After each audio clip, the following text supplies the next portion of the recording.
As you come up to 10, that is their god. That is 10. That is the hermaphrodite.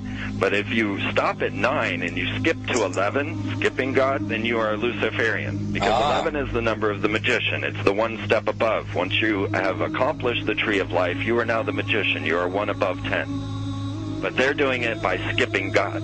That's the symbolism of 9/11.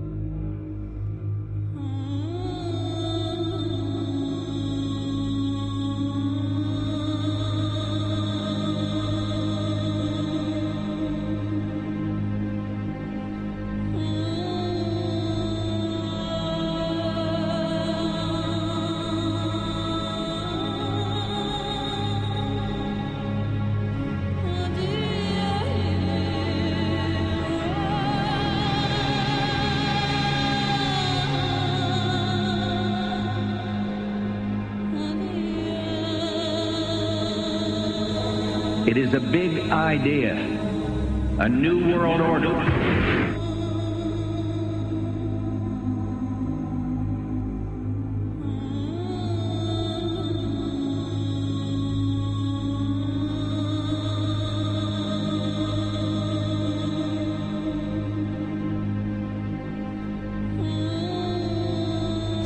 We were on assignment. We were supposed to kill 2 birds with 1 stone. In Fight Club, Project Mayhem destroys a giant bronze spherical sculpture. This seems an obvious reference to the sphere at the World Trade Center complex. Trust me, everything's gonna be fine. In a pivotal scene reminiscent of 9/11, we see the destruction of skyscrapers and the change of a skyline. Second anniversary of the 9/11 attack on the World Trade Center, George Bush asked for an $87 billion increase in military spending.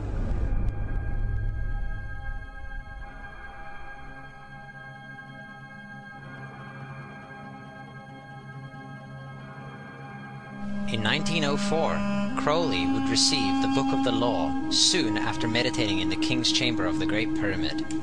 He claimed he had been contacted by a being called Aiwass. Crowley would also use this symbol in his work. Some of its meanings are said to include a reference to the number 77 in Hebrew and a connection to the god Pan. Crowley made this drawing of a non-human intelligence he saw during a ritual.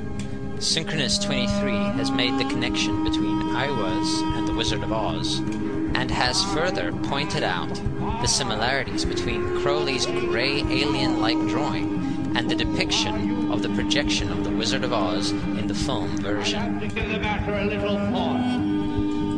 The much overlooked theory has been put forward on the internet that when we are looking at George W. Bush, we are actually seeing Aleister Crowley's grandson.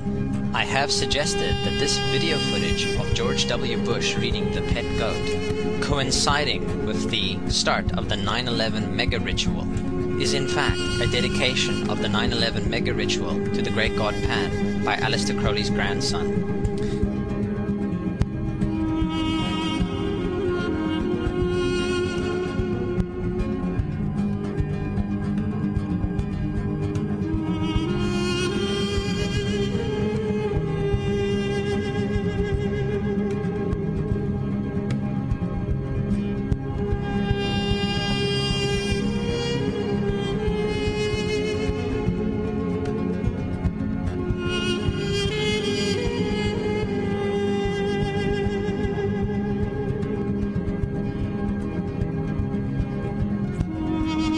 Things get a little weird. This is the 1978 version of The Wizard of Oz, The Wiz.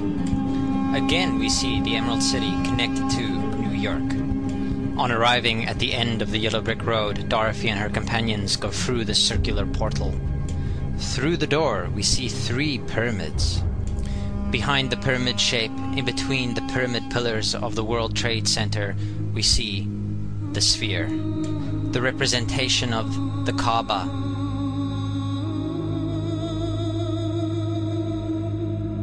The inhabitants of Oz dance around the sphere in ritualistic fashion. Fashioned in giant letters over the dome of the sphere, we see the word Oz. Oz, symbols of Pan and Aiwass, seen smack at the heart where the new Aeon was ushered in, and and where the Stargate was opened.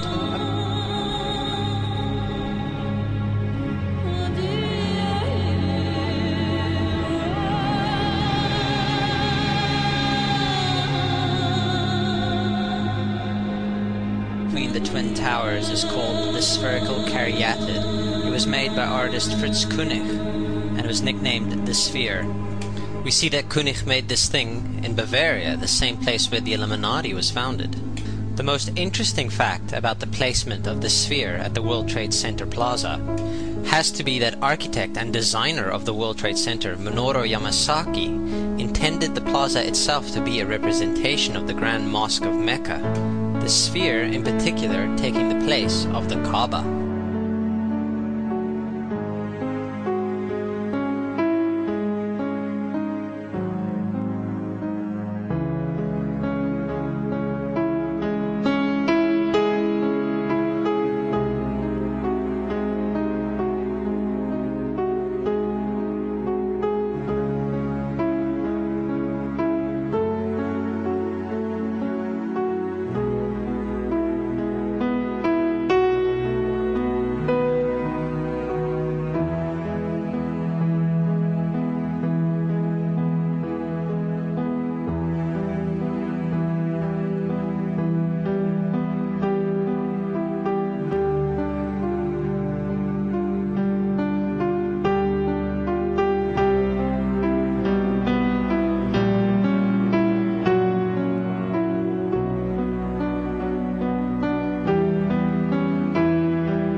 So, my friends, it's time you start placing your faith and your dedication to the one and only God, the everlasting creator of everything on earth and in the universe. He is greater than anything our minds can comprehend. Do you know how many times Muslims are required to circle the Kaaba when they visit it? 7 times, each counterclockwise. Would you like to know why? You see, what binds us as humans to this life and to this dimension and to this earth is the limits of time and space. We are bound to this dimension and this reality through time and space. Hence, if one wants to leave this dimension or leave this reality, he needs to break away from time and space. So when you visit the Kaaba and you rotate counterclockwise, what is this practice actually doing? It is literally helping you elevate your soul and elevating yourself to break away from time and space so you can touch something so unique and so beautiful and so powerful that it changes your life forever. And if you don't believe me, ask anyone who has visited the Kaaba how he or she felt or how their lives have changed ever since.